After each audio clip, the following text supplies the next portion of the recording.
बच्चे ने माँ बाप को सिखाया सबक।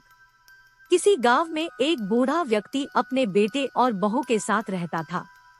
परिवार सुखी संपन्न था, किसी तरह की कोई परेशानी नहीं थी। बूढ़ा बाप, जो किसी समय अच्छा खासा नौजवान था, आज बुढ़ापे से हार गया था। चलते समय लड़खड़ाता था, लाठी की जरूरत पड़ने लगी, चेहरा झुर्रियों से भर चुका था।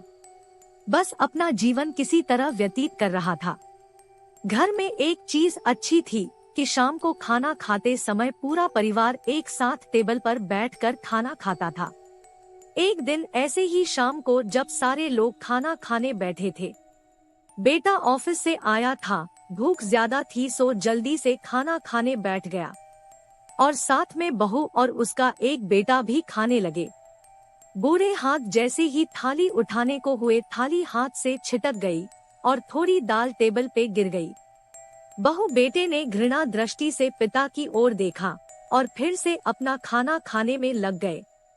बूढ़े पिता ने जैसे ही अपने हिलते हाथों से खाना खाना शुरू किया तो खाना कभी कपड़ों पे गिरता, कभी जमीन पर। बहू ने चिढ़ते हुए कहा, हे राम, कितनी गंदी तरह से खाते हैं, मन करता है इनकी थाली किसी अलग कोने में लगवा दे। बेटे ने भी ऐसे सिर हिलाया जैसे पत्नी की बात से सहमत हो। उनका मासूम सा बेटा अपने माता पिता की ये सारी हरकत देख रहा था। अगले दिन पिता की थाली उस टेबल से हटाकर एक कोने में लगवा दी गई। पिता की दबदबाती आंखें सब कुछ देखते हुए भी कुछ बोल नहीं पा रही थी। बूढ़ा पिता रोज की तरह खाना खाने लगा। खाना कभी इधर गिरता, कभी उधर। छोटा बच्चा अपना खाना छोड़कर लगातार अपने दादा की तरफ देख रहा था। माँ ने पूछा, क्या हुआ बेटे, तुम दादाजी की तरफ क्या देख रहे हो और खाना क्यों नहीं खा रहे? बच्चा बड़ी मासूमियत से बोला, माँ, मैं सीख रहा हूँ कि वृद्धों के साथ कैसा व्यवहार करना चाहिए। जब मैं बड़ा हो जाऊंगा और आप लोग बूढ़े हो जाओगे तो मैं भी आपको इसी तरह कोने में खाना खिलाया करूंगा।